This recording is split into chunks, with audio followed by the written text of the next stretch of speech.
Taylor. Can you guys hear me okay? I have had a cough for 5 weeks, so this is going to elevate my voice and it's going to be a little croaking quiet, but I'll do my best. And hopefully no coughing fits. But yeah, I'm Mika. I am the co-founder of HeyZomi. We are Australia's first reusable menstrual disc, an innovation that my sister and I have designed and come up with, and we've been in market for 3 years. That journey, and to cover that and all of the things that you're interested in with your questions, I'm really excited to share. Yeah, so I love storytelling. I'm an educator background. I was a teacher in high school and primary school for 15 years before leaving that profession and starting HeyZomi with Zoe, my sister. So yeah, we are all about, and we've evolved to become all about giving access to life-changing reusable period care, starting with our hero product, which was the HeyZomi menstrual disc. And our product range has expanded over those 3 years so that we can, I guess, give access to reusable period care across all different products in different ways, and education and understanding. That's what we really care about. But I thought it'd be fun to kind of explain a little bit about what is a menstrual disc, in case you don't know, and then I'd love some participation. This is, not participation as you don't have to use this thing, not that kind of participation. I'll get to the participation part. But this is a reusable menstrual disc. It's made from medical grade silicone. If you've heard of a period cup, it's another type of reusable product, but anatomically they sit different inside the body. If you want more information, there's heaps on our website at heyzomi.com. But what I want you to know is that this will last someone 5 or more years. All they need is one disc every day of their period, every period for that time. Now here's the maths. This is something I'm not great at. I've definitely pre-calculated this. Essentially, people spend about $20 a month on their period care. That might include chocolate too. But usually we spend it on disposable products, and all I knew growing up was pads or tampons. My question to you is, if this is 5 years and you only need one, over 3 years, I'm not telling you this number though, we've sold a lot of these. How many pads or tampons have we prevented from ending up in landfill? That's my question. You guys get to guess. I'm going to ask at the end, and if you guess, the closest guess will win a free HeyZomi menstrual disc. Or I'll just give it away to a lovely face in the audience. But yeah, that's what we're really excited about. We're on a mission to, yes, change the way we do life with periods, but also the benefits cost-wise and for the environment are really exciting, and something we're really passionate about too. So that's your question. How many pads or tampons have we prevented from ending up in landfill over 3 years with all the discs that we've sold? Yeah, so we are all about helping people live better with a period. And I just wanted to, I'm an educator background, so let me lay out what I will discuss today with you.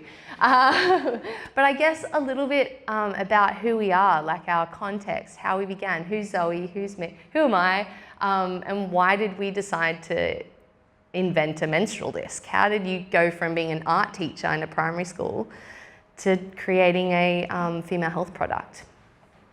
And then ideation to innovation, that's explaining that journey. And that I looked at all these photos today to create this slide deck. I'm really proud of what we've done and what we've achieved. It's really cool. And it feels like ages ago, yet also it's gone very fast. Launching as an e-com product. I don't know if you're interested in retail business or how you even go about doing that. I can explain some of those learnings. I'm still learning. And then a big part of HeyZomi is scaling and bringing on investors, strategizing that, finding our direction, setting those goals and actually achieving them. So I'm going to go through some of that part of the journey too. A big question I get asked is, how'd you get into Woolworths? What is that even like? I've got people emailing me now going, do you have contacts? Or I want to get our product into Woolworths, or where do I begin? So I'm going to go into what that was for us at HeyZomi, keeping in mind that across all types of products that go into supermarkets, it's different for every business. The reality. I will have a lot of highlights and a lot of the wins in this, but there of course comes with many challenges as a startup, as a small business now, and thinking of what's next for us at where we are. And the real win, what actually matters to us now after this whole journey. I'd really love to share that. And then hopefully there's time for Q&As. So let me take you through our journey. Who are we? This is Zoe and I. We are 13 months apart. I'm 39, just for context. She's 38. She's got 2 kids. I don't have any. I have my husband who I love and who's an amazing support, and my dog. But I am so stoked to be doing HeyZomi with my sister Zoe. She's an incredible human. She is a totally opposite side of the brain to me and offers so many different skills that I don't have in what we do. And that, I think, is key if you're in a startup or if you're an entrepreneur or you're wanting to start your business. Having people who are aligned in your ideals, in your morals, in how you see the world, but also offer a totally different skill set to you and who are so a part of your team. I couldn't have done HeyZomi without her. So you'll hear more about us, but yeah, there we are. We kind of look like twins. And I guess, like, why did I start a menstrual disc? Like, why did I design this thing? What even got me into menstrual health from being a music and art teacher for 15 years into this product? And it was personal. Yes, this is me hanging off a cliff in Italy. That was a 14-hour climb and hike that we did. And I've been a scuba diver my whole life. My dad owned the dive shop in Newcastle, if anyone, I don't know, became a diver in the 90s. And so I'm so into the outdoors and adventure. And periods and scuba diving or hikes all day on your period was a real pain point for me. I can see, like, people nodding in the room. Like, how do you manage that? This one, like, I literally had to change my tampon behind a rock on this climb.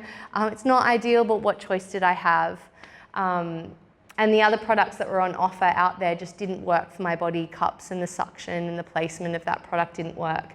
And so I was on this mission to find something or design something that would work. And this is a reason why we started HeyZomi.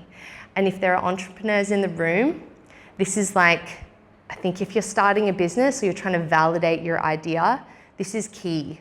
Like, one, that it's personal to me really helped, but 2, it's really solving a problem. And people say that, and you can think about your product and be like, yes, I'm fixing a problem, I've found a solution.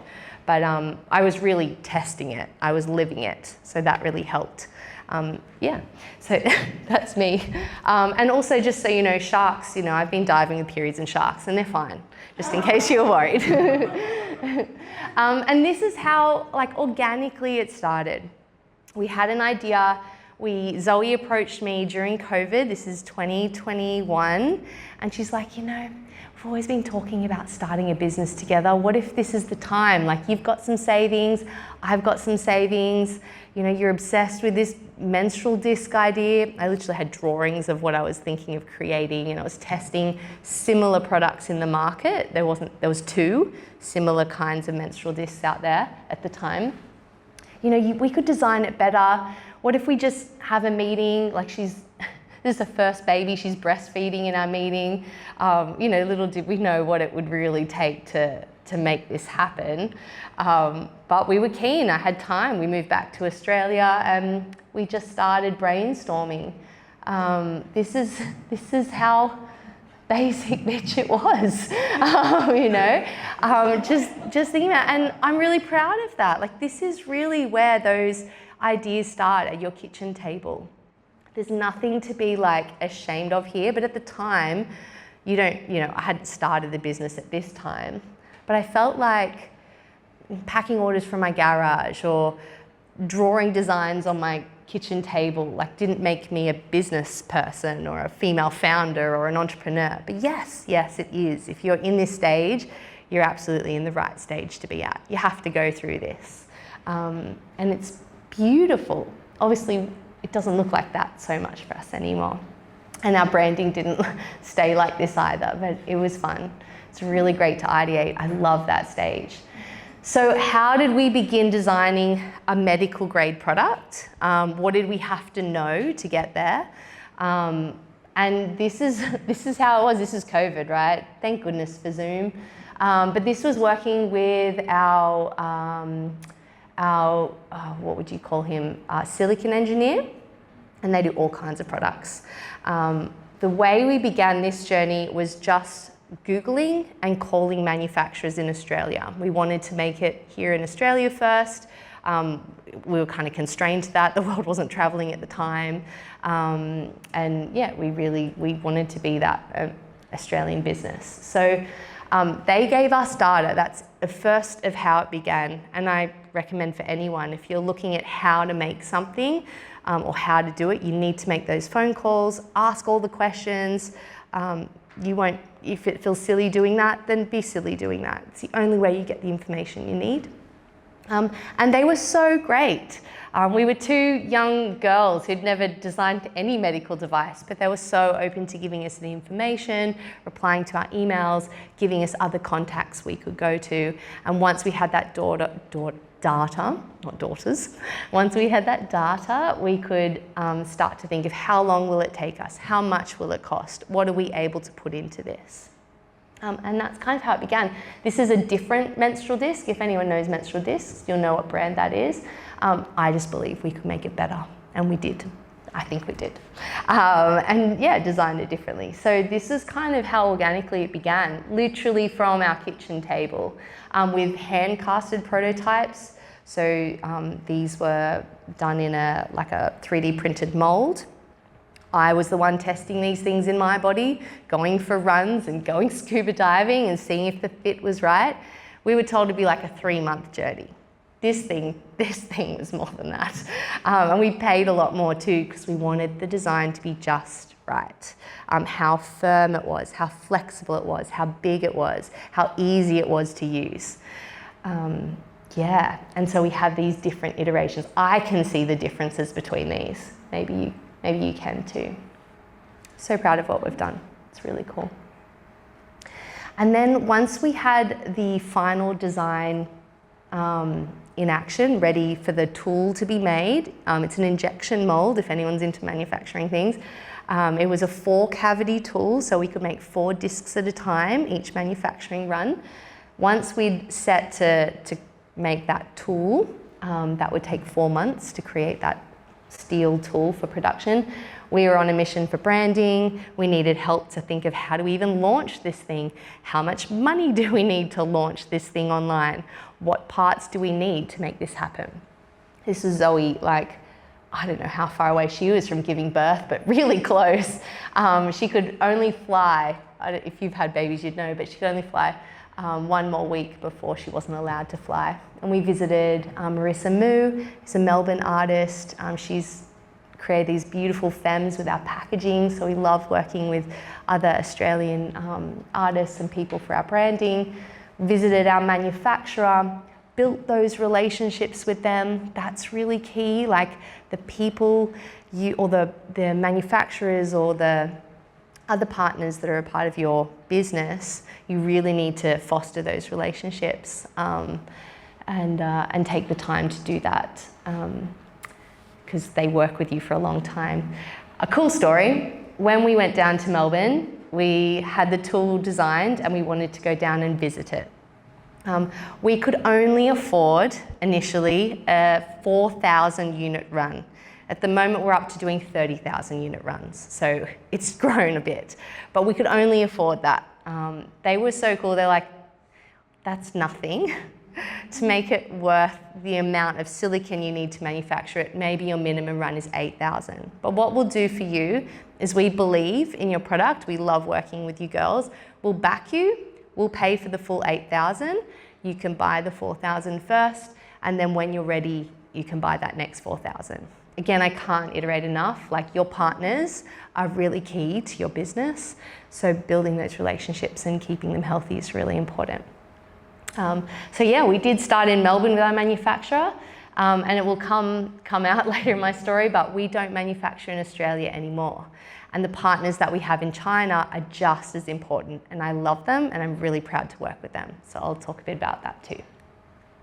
And this is kind of what we launched in our first year. This was our little packaging to start with.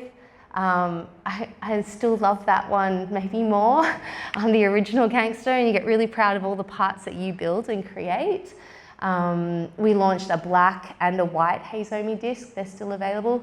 And then I'd been working on another product, which was our menstrual cup and disc cleaning tablets, so that you don't have to boil it on your stove. That product's excellent. People love it, which is great. So always like in that innovating state, what can we do to bring value to the customer? But always thinking that way. And if you didn't know, I was a participant in I2N's first accelerator program back in 2022, 3 years ago. And that's me on that stage at pitch night. This process and this journey working in the accelerator really supported me. When I moved back to Newcastle, because I was a lecturer at the uni, had to work 2 jobs.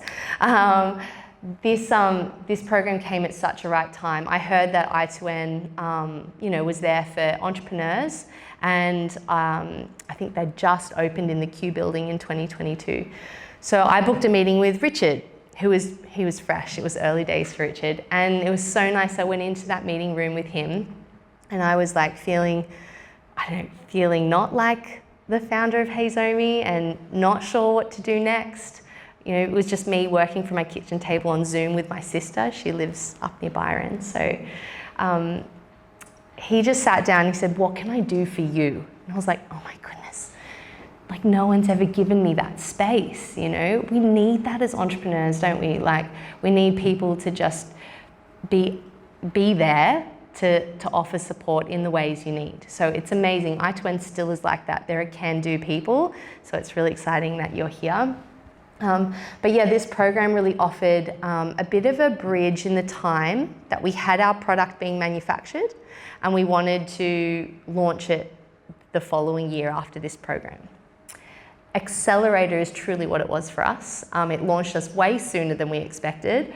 Our mentor James encouraged Zoe and I to launch it on pitch night. Why not? Get the website up. The product will be there by the January. Just take orders. You need to get it into customers' hands. You have no feedback. What if you launch this disc and it doesn't work for anyone but you? I was like, oh, true, we need to do that.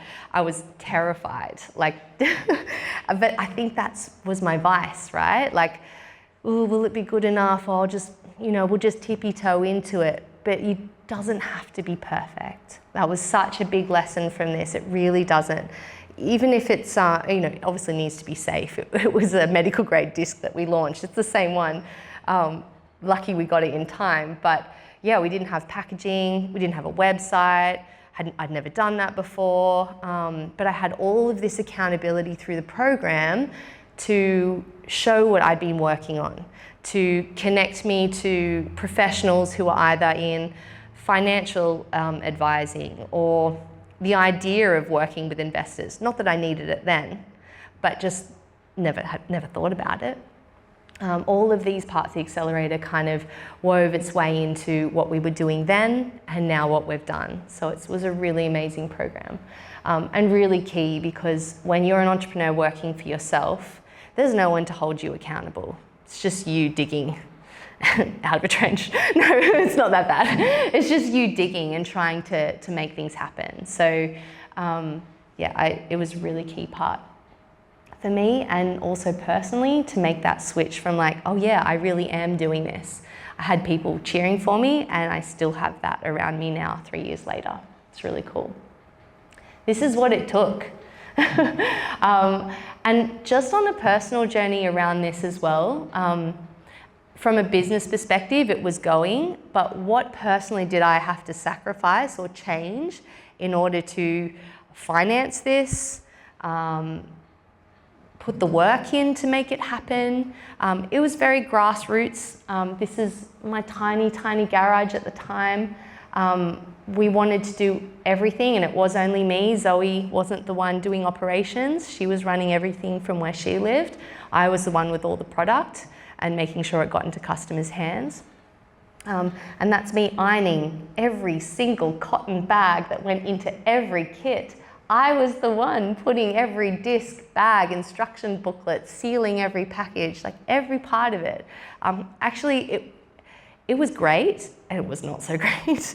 But what was great about it is I think as a founder, you have to go through all parts of the process before you're allowing anyone else to take that on or giving that away. I really get it. I really went through it. Yeah, I am so fond of that. Also at the time I was working 2 jobs. I was working for the uni as a lecturer. We were living off savings. I had amazing support from my husband. We were making it work. He was so, and still is, a part of HeyZomi and believing what we can do. So having that support to go, okay, I might not be bringing in a wage like I was a year ago, but this is what we're in for. I had Chris's mum, my parents, like all rallying to make this happen. So having your tribe around you I needed that, and I'm so lucky for that. So wrangle people. When I got the tablet, I would come down here with friends at the bottom of I2N, and we would have a packing day. I did that twice before I could ever afford for someone else to be packing our products for us, things like that. And then I guess a question I usually get is, how did you fund this? Like, where did you get money to buy product and make this happen? We saved a lot. Me and my husband worked for 8 years in Malaysia in an international school, and the cost of living over there is less. It was a great life, and we put a lot of money and time into savings. We came back to Australia with that because we really wanted to invest in something, and a part of what we'd saved was investing into the start of HeyZomi. And Zoe and I are 50-50 in that, so she did the same too. It's really cool. I know that's not the same for everyone, but that's what we did. So this is the start. We did everything. Like all the photos on our website, I did those. All of the marketing that goes on, Zoe and I create those. Like we really do it ourselves. It takes a lot of time. We're really stretched. But to launch this product, this is me with our first 100 orders that were taken on pitch night and over December and Christmas, and I'm about to send them to AusPost in my van. Love it. Like, get it. I'm so into it. Another thing at the time, we couldn't afford to pay rent anywhere moving back to Australia. We moved in with my dad. I commandeered his garage. That's how we did it. It was great. Like we made life great. Chris and I were so into making things happen. So, you know, life changes when you start a business, especially as ground roots from the beginning as this. We don't live with my dad anymore. And this is what it was like. Like it wasn't clean sailing. Like we had a packaging issue. So we ordered 5,000 units of packaging. All the lids were damaged.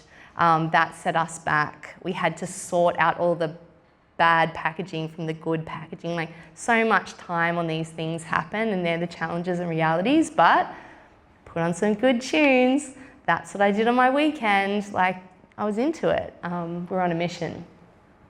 And this was like a starting run. That is the tiny garage. And after 8 months of being in HeyZomi and launching our menstrual disc, we outgrew that garage. I couldn't run the business and do all the fulfillment, sending orders to customers. We had to go bigger if we wanted to grow bigger. And so we moved to ShipBob in Sydney, giant warehouse. We took up a very small part of that warehouse. That's not all HeyZomi product. It looks good though. But this is us, like getting our little van packed and sending it and starting working with a 3PL, third-party logistic provider. And that was a big cost jump as well, because you're paying them to do all the work that I was doing. But that's what you do. We weren't paying ourselves yet, like we couldn't afford to. But to be able to grow and, you know, which is what we were doing, that's the game. That's how we kept going. On top of that, a big thing to launch the business was the marketing. Marketing is a bridge to helping people get to your product. It's still very much the game today, especially for e-com or even being in Woolworths. You have to let people know it's there. And it's something I'd never thought about when we were in the accelerator program or about to launch this. These are just some cool publication goals that we had in that first year. We wanted people to read about what we were passionate about, what we were doing, and we really started to get noticed. We were applying for awards, and these are local ones. This is the Hunter Manufacturing Awards. It was really fun to fly Zoe in and dress up, and we won, like really, really cool. Yeah, really, really fun. So it's really cool to make sure you remember those highlights on the journey as well, because it's a lot of work to get there. And we are still very grassroots. This was an event that we were testing how our product would go in. It's the Mind, Body, Spirit Festival in Sydney. You know, we've tried things that work really well and tried things that absolutely flopped. Sometimes you invest in something and it doesn't work. Yeah, reality-wise, I can say the win was this, in this part. A lot of cost to go into setting up an event. The beautiful thing was speaking directly to customers. As an e-com business, we do so much customer service, but actually like showing the product, talking to someone who'd never seen it before, guiding them through, not so much trying to obviously we want to sell it to them, but educating them through their process to go, oh yes, this is for me, was so good. Like, you need to really understand your customers and the way you solve a problem for them. And it was just such a nice reminder to be in the room with those customers, whether they were a dad buying for their daughter or they just wanted to chat, whether it was a teenager with her friends, whether it was a mum juggling her toddler but she was kind of interested. Like, all of those different customer profiles were there, and we got to kind of go through that. You really have to show up for your customers and understand them. That was such a win, but over a 3-day event, we sold 70 discs. That's nothing with how much we actually spent on that event. So it's really interesting that you learn where you want to invest your marketing money in. What are the wins? Would we do this again? No, we wouldn't. But that's part of the journey, some of those things. And I guess, you know, when you're starting small and you have marketing spend, it's a risk, isn't it? Like, if I put it there and it flops, ooh. So yeah, I guess I probably don't have advice for that, but you would need to know your product and know your market and where it will make the most sense. We had money for that. We don't think it was a loss, and we could afford it. So yeah, but we wouldn't do it again. This photo means so much. So I think I've gone through, you know, the ideation stage, going to innovation, launching the product, becoming an e-com brand. We did that very fast, like it was throwing a website together, not overthinking it, getting the photos, putting them in there, trialing some Meta and Google ads, seeing what we get from that, and then expanding for growth, getting a 3PL provider to be able to take on all of the packing the discs and sending them to customers, and then what were we able to do? So by this stage, this is at the end of our first year in market, 1 year in market, and we're already like, what are our new goals?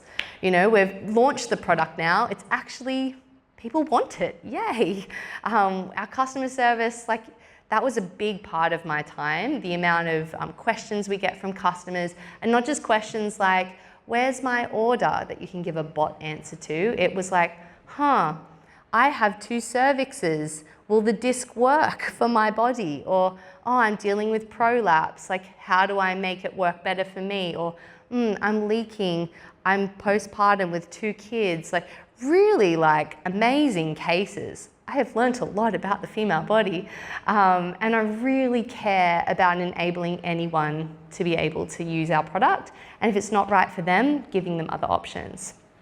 So that customer service was key. That takes a lot of my time, but you know, in our first year I thought, of course we can get into Woolworths. Of course they're going to sell our product.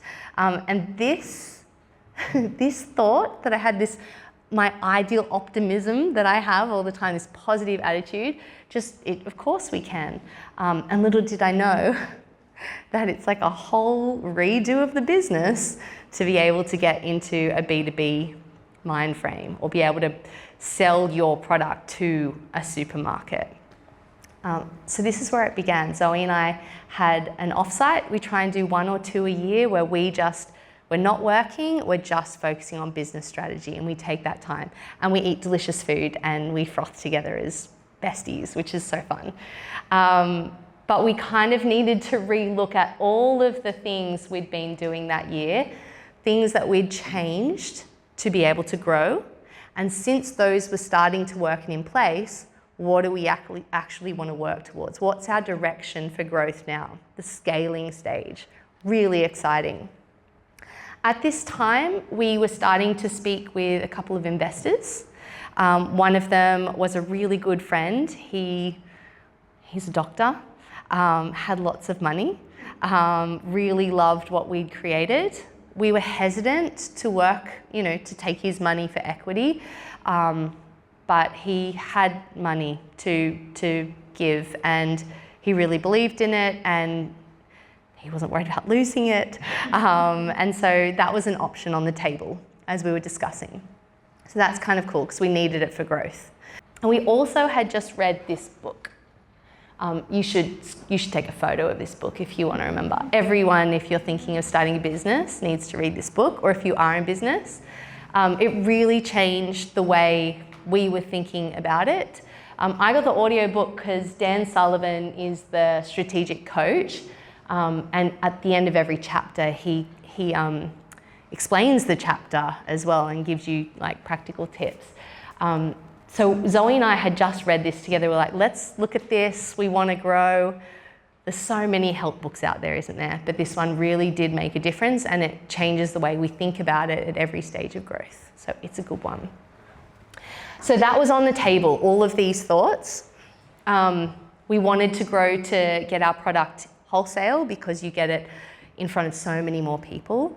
And also as a brand, like in period care, to say that we're in Woolworths, it's great. Like it's really good for us as a brand. We want to be the Australia's menstrual disc product. And we were starting to feel that we could service that now in terms of what we could ship to big supermarkets, but there was so much more to do.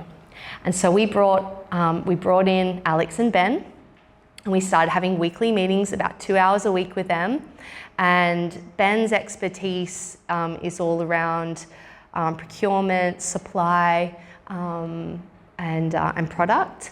And in order to get a product into a supermarket, you are then, they become your customer. So how much are they spending to take your product? And we really need to change our COGS and the cost of our product to be able to make it of value to them and to us. And manufacturing in Australia, and also our inexperience in manufacturing and making product, meant our costs were very high. And when we had experts working with us as a part of our team, they could look at all of those COGS and go, we can fix this. And within 2 months after working with them, I was on a plane with Ben to China. We visited 14 manufacturers over 4 days, both in silicone engineering, our lubricant, our tablets, and our new period underwear. And we looked at all of those new suppliers and got the costs down, all the way from, every part of the product, the bag, the printing, the packaging, and the products themselves. We needed to bring that margin down so we could offer something really good to the supermarkets. And we did all of that in 6 months, really, really quick, which was great because I would probably fluff around and it would take way longer than a year. So it was amazing to bring in people who had done this before. We felt like giving that away as equity was a value, and we still feel that. So it's finding those right people, and it was done so organically. We never thought that talking to a friend at a kid's birthday party would lead to that. We haven't done any crowdfunding. We haven't done any pitching to find investors. It was a real lucky right moment, right time kind of situation. So you never know when you speak to someone, hey.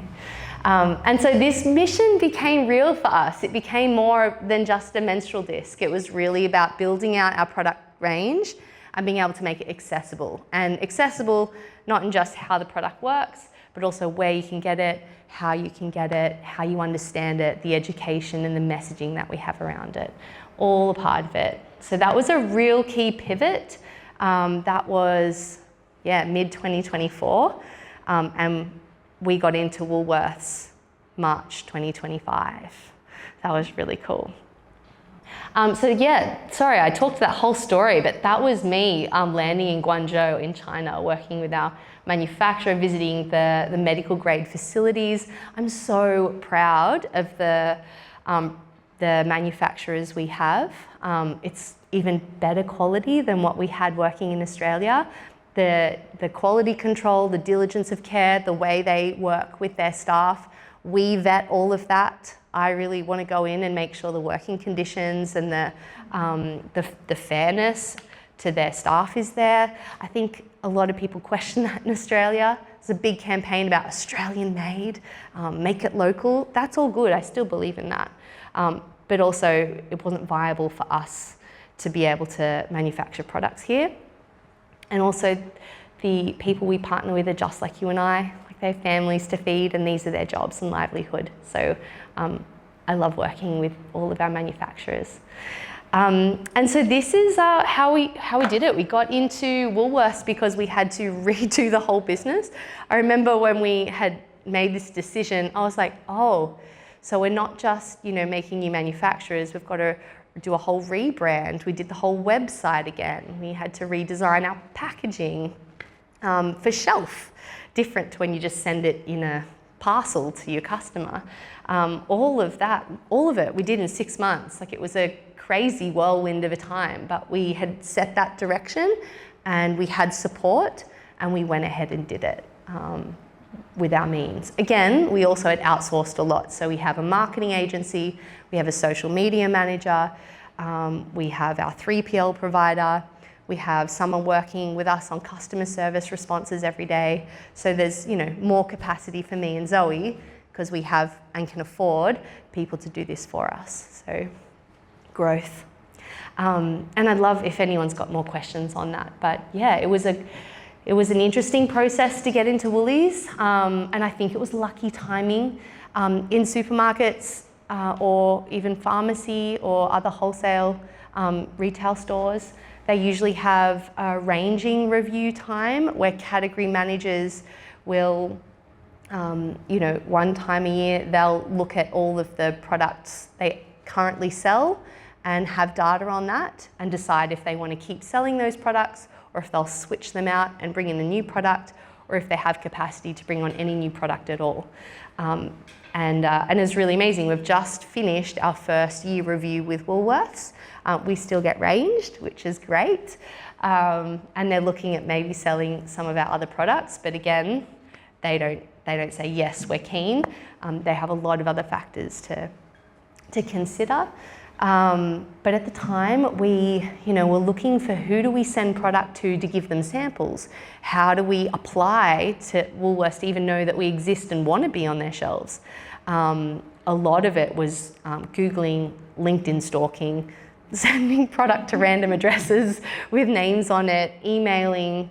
That's how we did it.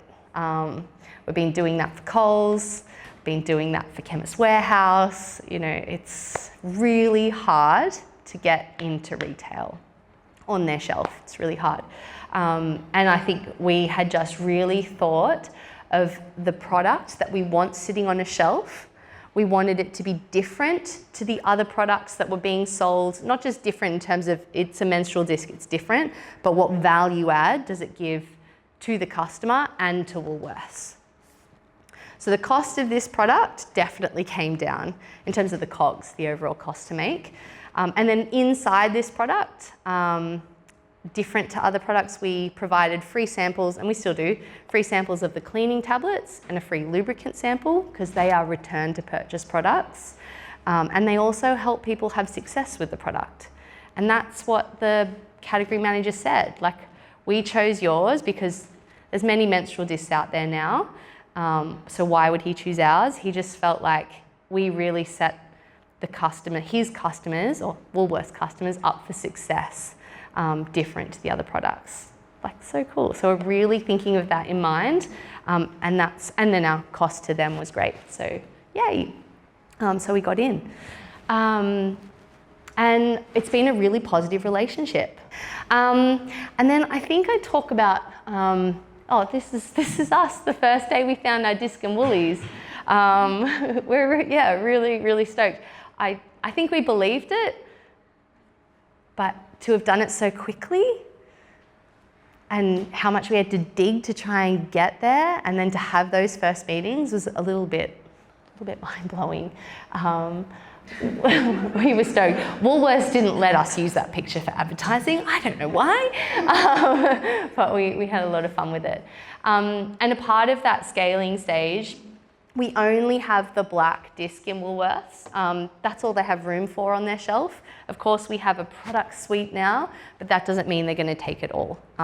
So good to know as well. But in terms of making our AOV better, our average order value, we need to bring out more products and hopefully return to purchase products. Because you can imagine what it's like as a business when you have a product that no one needs to buy for 5 years. It's really hard. So always and same with period underwear, but they're awesome period underwear. It took us 18 months to get those right. We wanted them right. You can see I'm a bit of a perfectionist with product. But yeah, like lubricant, cleaning tablets, people might come back for those every 6 months or things like that. And you need that as a business to be sustainable. You need revenue, don't you? So on top of that, a big part of the challenge or the reality with this is, yes, we're in Woolworths, yes, we're available online, but if you're not marketing, or if you don't consider your budget to market your products, then no one's going to find you. And this is probably still our biggest challenge, especially with a product that's not a return to purchase or a quick one. Because we will struggle to grow if we can't keep revenue coming in, basically. Although we do solve a really good problem for our customers. So we have tried lots of things in marketing, and I'm always really available to be transparent and help if anyone wants to reach out to me.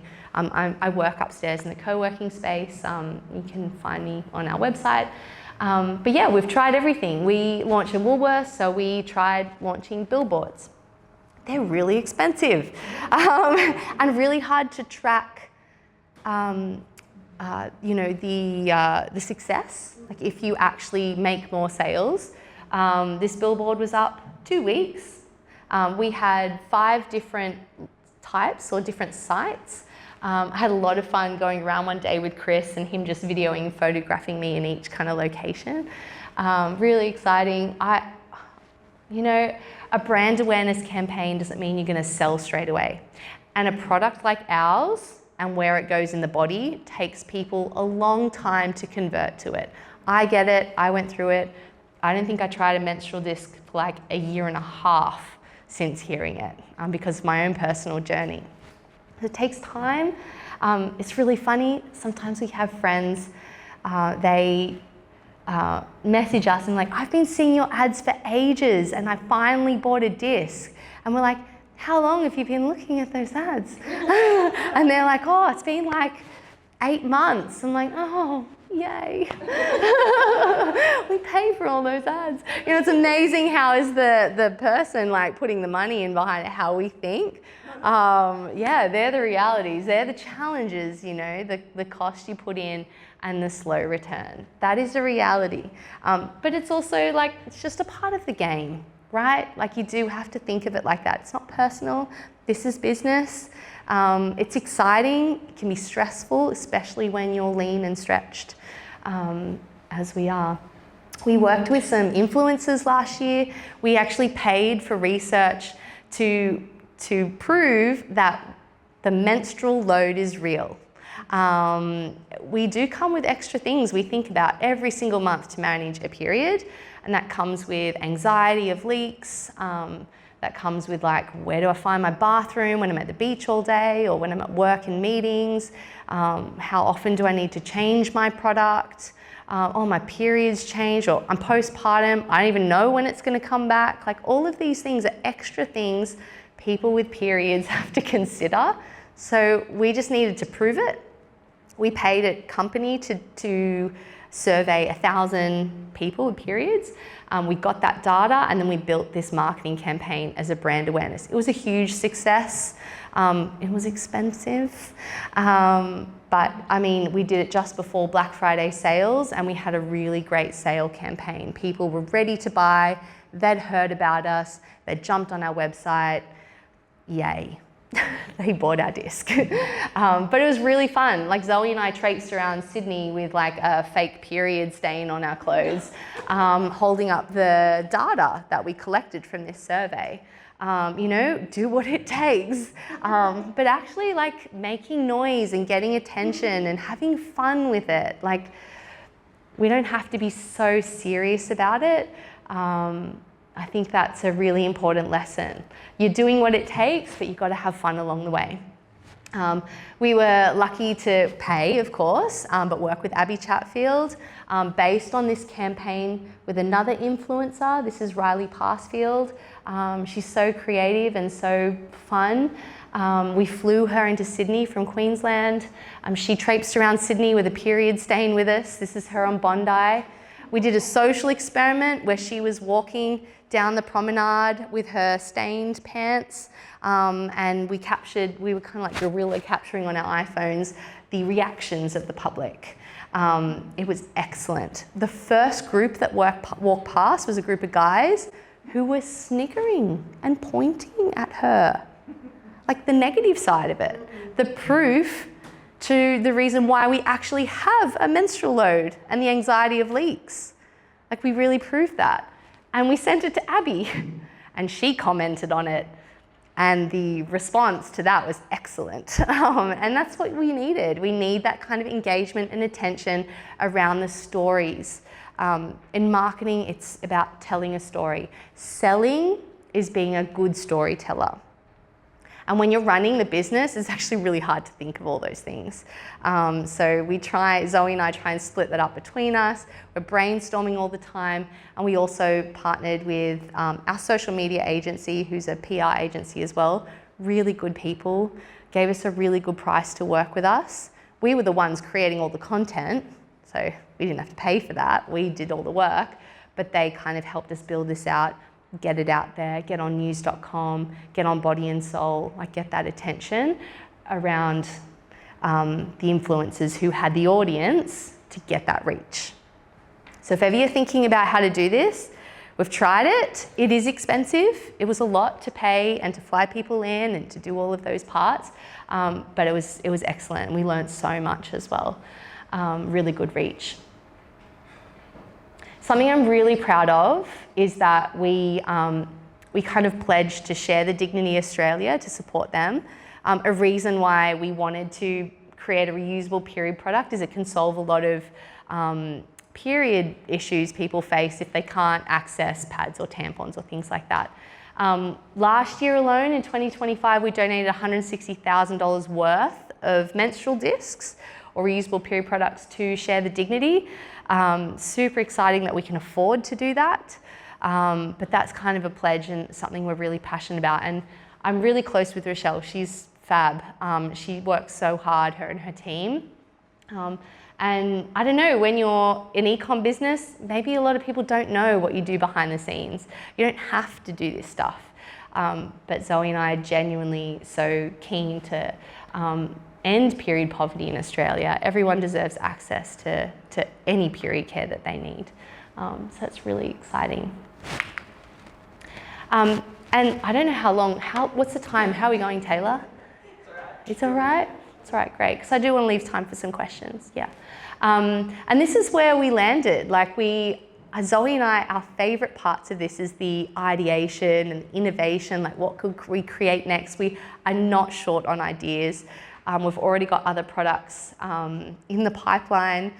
We're launching another, you can be the first to see it actually. We launched it on Friday. This is our next coloured menstrual disc. It's the winter solstice disc. People love it. Like if you love our Ben and Alex, like why do people buy other colours? I'm like, if you love your product, like, make periods jazzy. Like, why not? And it's true. Our customers love it. I love it. So that's that. And then, we just launched our period underwear. So we're always innovating and ideating. And again, trying to think of what we can do for growth. So if you're thinking of where we might go in the next few years, like we really need to build that out a lot more. And that's a really exciting, fun part of and what we get to do together. Here's our period underwear. We launched them in March. It's going really well. We really try and look at what products customers use already and what they really like, but how can we improve them better? I don't need to sell these to you guys. You can look on our website if you're interested into what we've created. But again, it was me, I think in January, taking these photos of friends and people that I know to be able to do this. So you're always just doing what you can for growth and scale. And it's really exciting to see our products come together from where we first started in our garage. But the best thing is, again, really celebrating those wins, because when we got into Woolworths, I was already thinking of then how do we market this and make sure people start to find it in Woolworths? And you just, I didn't feel like, yeah, we did it. I just was already on to the next thing. And it was actually James and Richard here at I2N that said, make sure you celebrate those wins, because you just don't see them. You're in, people call it in the trenches. That sounds so negative.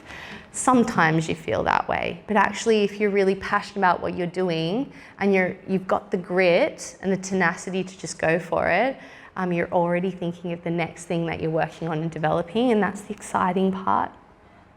And the other side to this is what actually matters to me, what matters to you in your business, so that you already feel like you've won.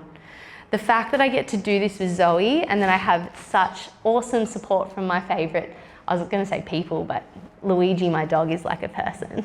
And that I have this in my life and that we've been able to do what we do means we've already won. And if we have to sell HeyZomi because it needs to be sold, or we have to fold HeyZomi because it's not sustainable anymore for whatever reason, if that happens, I've already won. And I think that removes the stress of failure, because we haven't failed. I mean, we've done a lot of wrong things, but you learn from that and you're able to change your direction and your story. It's in your hands. So I really think carrying that we've already won, even though there can be stress and struggle, helps me a lot. And so I'm really, proud of this and what we've done. And that's my story. Thanks for listening.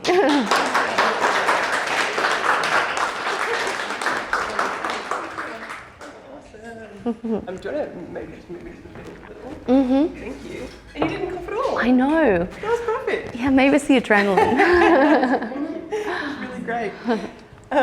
Thank you so much for sharing that story. I feel like I have got to know you really, really well, I would like to think. Probably not a lot of you, more so like the work side, but I've got to know Mika really well since I started at I2N, and I started back in 2023, so just after you finished the accelerator. And I feel like I learn something from you rather either personally or professionally every time I speak to you. And I feel like I could tell your story, but hearing it just then, that was I learned so much again. And so the way that you tell your story is just so beautiful. So thank you for being so honest and vulnerable with us.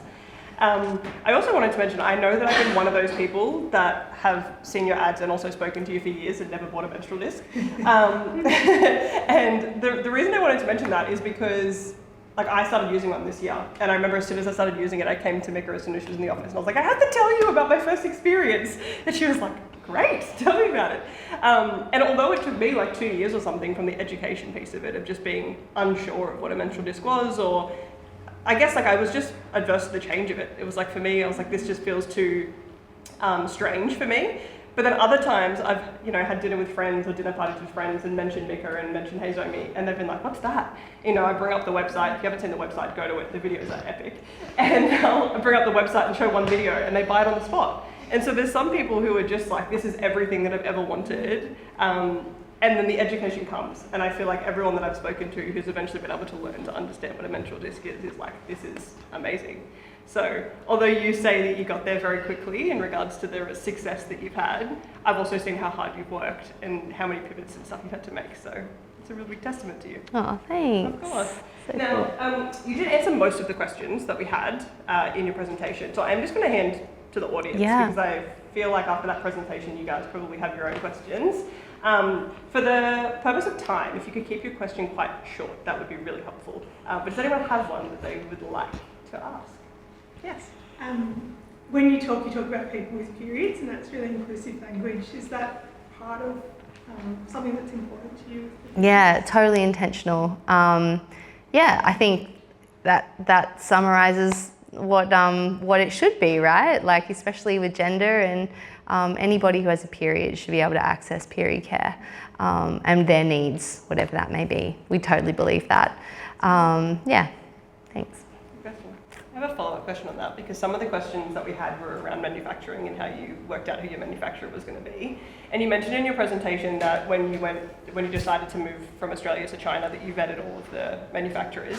What was the step before that? Like, how did you even find manufacturers to vet? Yeah, I mean, I've learned a lot about how to do that now, but initially at the start, Ben, who is one of our ESOP investors, they became a part of our team. So a lot of that restructuring and remanufacturing and supply chains, he supported us heaps and included me along the whole way, because that was really what I was working in for HeyZomi. So it wasn't like a relationship where he took me under his wing. We just were doing it. So all of a sudden I had WeChat. And all of a sudden, Ben had partnered me with 5 different silicone manufacturers, and we were having conversations in WeChat groups to kind of ask prices and checking all the ISO and TGA standards and getting all the certificates across their manufacturing facilities, the silicone we use, the pigments we use, like everything. Like, all of it was just done in WeChat. It still is. It's very quick to build a business on WeChat.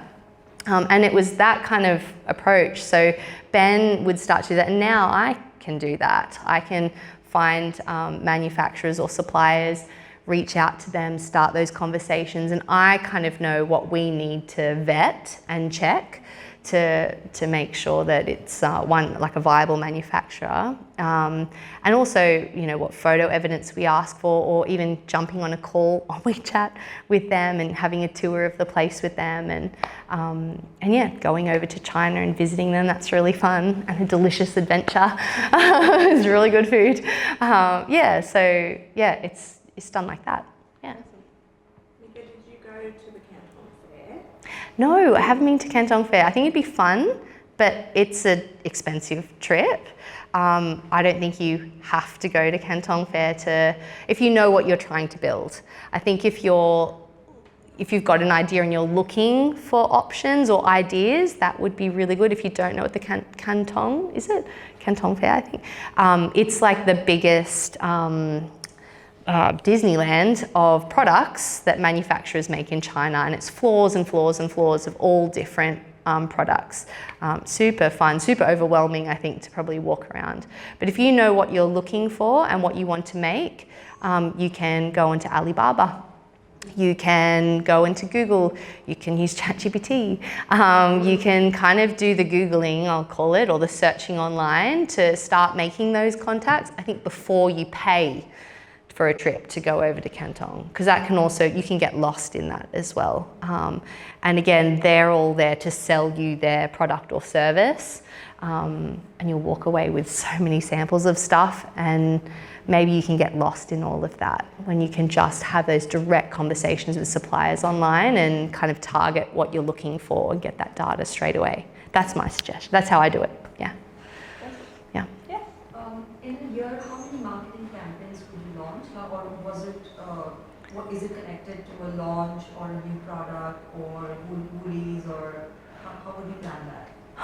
I think that's still my question. How do we plan that? We launched period underwear. I was like, how do we launch this? How do we build our, I guess, marketing campaigns after end of financial year sales. You know, you want to start building up the funnel again of people coming to your website and interested in your product.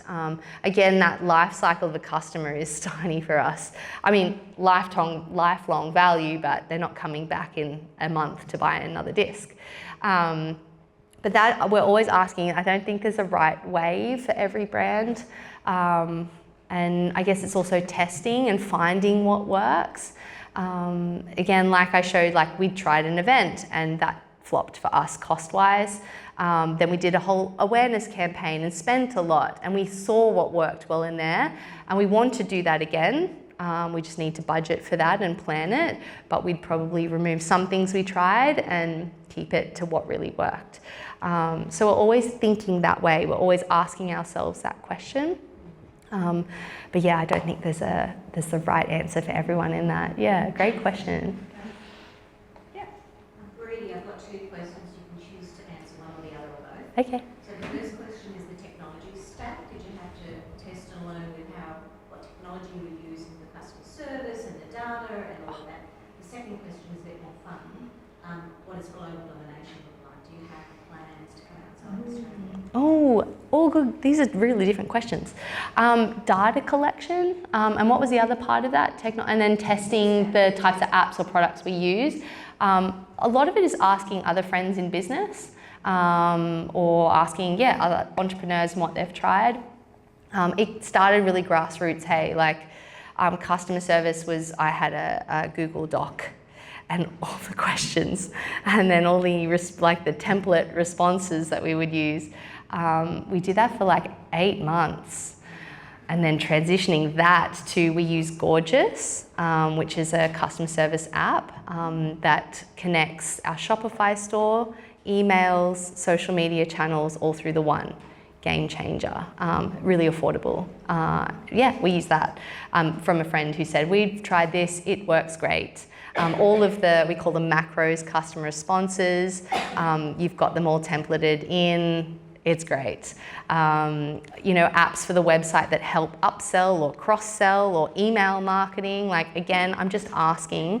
You can trial them. I've signed up for a trial, didn't have time to even trial it, got rid of that. You really just are finding the ways. And we have a Shopify store. That was, I think, just a no-brainer in terms of being a retail product. It's just so well designed to sell product. Great data, Google Analytics. Still don't have my head around it that much, but yeah, it's really important. You want to really understand traffic to the site, where it comes from, all of those parts. Global domination. Yes, we have looked at Asian markets.